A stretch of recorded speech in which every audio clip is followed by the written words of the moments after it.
बिस्मिल्लाहिर्रहमानिर्रहीम अस्सलामुअलैकुम रहमतुल्लाह। शहबाज शरीफ न सिर्फ आइनी तरमीम के लिए पूरी सपोर्ट हासिल करने में नाकाम है।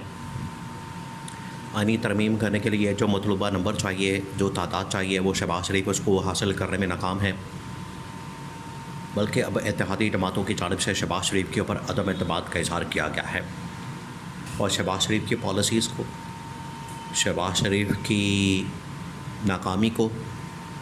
शहबाज शरीफ की कारकर्दगी को निशाना बनाया गया है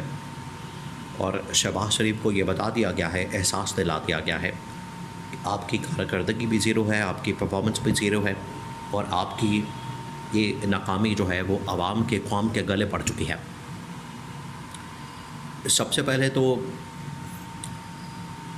आइनी तरमीम लाने के लिए ये हुकूमत जो हाथ पाँव मार रही है,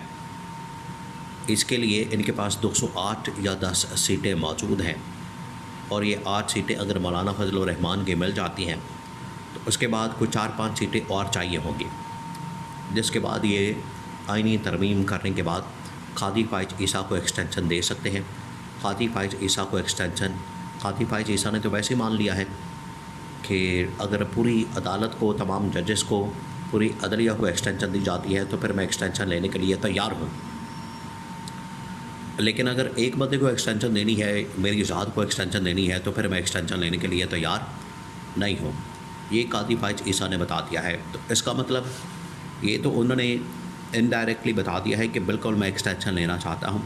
और ये जो रिपोर्टर्स ने रिपोर्ट किया है मेरे मुतालिक कि मैं एक्सटेंशन नहीं लेना चाहता, ये बिल्कुल गलत है।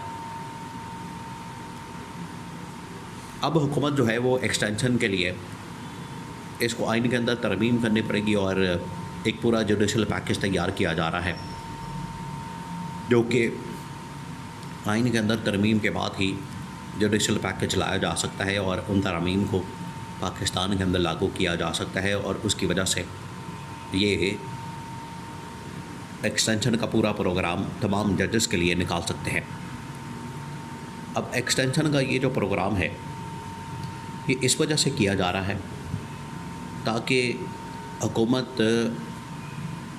अगले 3 साल कम से कम अदालती मैदान में आसानी से निकाल सके। एक तो ये कि इनको मखसूस सिस्टम भी मिल जाए,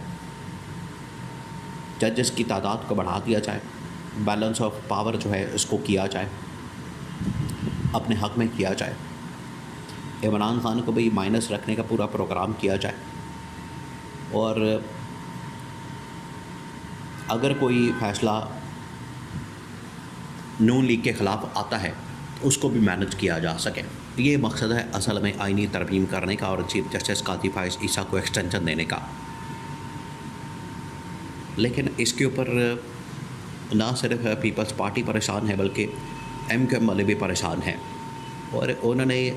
2-3 जो पिछले 24 से 48 घंटों के अंदर डेवलपमेंट्स हुई हैं, पिछले 24 से 48 घंटे के अंदर जो मामलात हुए हैं उसके ऊपर खुलकर इजहार किया है और उसके ऊपर बता दिया है कि अगर आप हमारे ऊपर हमला करते हैं, पार्लियामेंट के ऊपर हमला करते हैं, MNS के ऊपर हमला करते हैं, आप जमातों के ऊपर हमला करते हैं, अपोजिशन के ऊपर हमला करते हैं, तो उसकी वजह से इस हुकूमत का चलना फिर नामुमकिन हो जाएगा, हुकूमत नहीं फिर चल सकेगी। ये बिलावल भुट्टो की जानिब से कहा गया और शहबाज शरीफ को पीपल्स पार्टी ने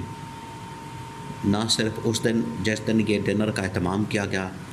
इशाइया एक दिया गया, वहाँ पर रात के खाने का बंदोबस्त किया गया और आप देखें ये इत्तेफाक कैसा है, जिस रात को ये वज़ीर-ए-आज़म हाउस के अंदर बैठकर खाने उड़ा रहे थे, दावतें उड़ा रहे थे, वहाँ पर मटन पाड़ा जा रहा था,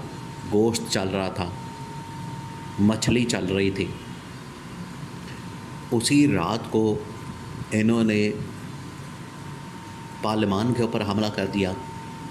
PTI के ऊपर हमला कर दिया और वहाँ से गिरफ़्तारियाँ और छापे शुरू कर दिया। और वहाँ पर जब ये इन्फॉर्मेशन पहुँची पीपल्स पार्टी वालों के पास तो पीपल्स पार्टी ने वहाँ भी एहतजाज किया, वहाँ भी उनकी जानिब से प्रोटेस्ट किया गया कि ये जो आपने पार्लियामेंट के ऊपर हमला किया है इसकी वजह से जो पार्लियामेंट का तक़द्दुस है वो पामाल होगा और दूसरा ये कि इसकी वजह से